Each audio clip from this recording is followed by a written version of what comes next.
تعجب کی بات یہ ہے کہ انسانوں کا معمول شروع ہی سے یہ چلا آ رہا ہے کہ اپنے یہاں کے گھر کے بارے میں بہت فکر مند رہتے ہیں۔ آپ فرعون کی تاریخ پڑھیں، آپ حامان کی تاریخ پڑھیں، آپ قارون کی تاریخ پڑھیں، آپ مغل بادشاہوں کی تاریخ پڑھیں، آپ بڑے بڑے بعض علاقوں کے، ایران کے اور کیسر و کسریٰ کے بادشاہوں کی تاریخ پڑھیں، آپ حیران اور ششدر رہ جائیں گے۔ جب کبھی کبھی یوں محسوس ہوتا ہے کہ بعض حوالوں سے انہوں نے اتنے شاندار محل بنائے تھے، شاید آج بھی اس طرح کے دیکھنے میں نظر نہ آتے ہوں۔ شاہی قلعہ تو آپ نے اپنی آنکھوں سے دیکھا ہوگا، اور میں نے تو بڑے قریب سے اس کا مشاہدہ کیا۔ جہاں ہمارا جمعہ ہوتا ہے بالکل اس کے ساتھ 4-5 منٹ کے فاصلے پر ہے، اور کئی دفعہ میں نے اس کی تاریخ پڑھی، اس کی ہسٹری پڑھی، کیسے کیسے عظیم الشان محلات ہیں، کیسا وینٹیلیشن کا انتظام ہے، کیسے اندر اس دور میں بھی ایئر کنڈیشن ماحول، کولنگ کا انتظام ہے۔ تہ خانوں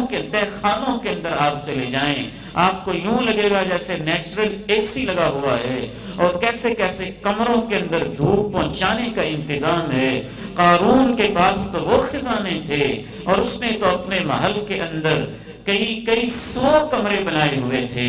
فرعون کے محلوں کی تو وہ شان و شوکت تھی کہ آج تک ہزاروں فاصلوں کے باوجود ان کے آثار باقیہ، ابو الہول اہرام مصر اور ان کے تخت و تاج کے کچھ آثار اور مصر کے عجائب گھروں میں آج بھی پائے جاتے ہیں۔ ایران کے بادشاہوں کی شان و شوکت کا تو یہ عالم تھا کہ وہ جو اپنا گھر بناتے تھے تو اس گھر کے اندر 300 کمرے بعض دفعہ ہوا کرتے تھے۔ صبح کے ناشتے کی ٹیبل علیحدہ ہوتی تھی، دوپہر کے کھانے کا میز علیحدہ ہوتا تھا، ان کے ڈنر کا میز علیحدہ لگتا تھا، اور رات کو چائے کا ٹیبل علیحدہ لگتا تھا۔ 4 اوقات میں 4 علیحدہ علیحدہ ان کے ڈرائنگ رومز ہوتے، ڈائننگ ہالز ہوتے، علیحدہ علیحدہ ٹیبل ہوتے، علیحدہ علیحدہ ان کے برتن ہوتے، علیحدہ علیحدہ چمچ ہوتے۔ بعض بادشاہ تو ایسے بھی گزرے، ان کا طے تھا کہ صبح کا ناشتہ کرنا ہے تو چمچ سونے کے ہوں گے کہ چاندی کے، دوپہر کا ناشتہ کرنا ہے، دوپہر کا کھانا کھانا ہے تو اس وقت چمچ کن کن چیزوں کے بنے ہوں گے۔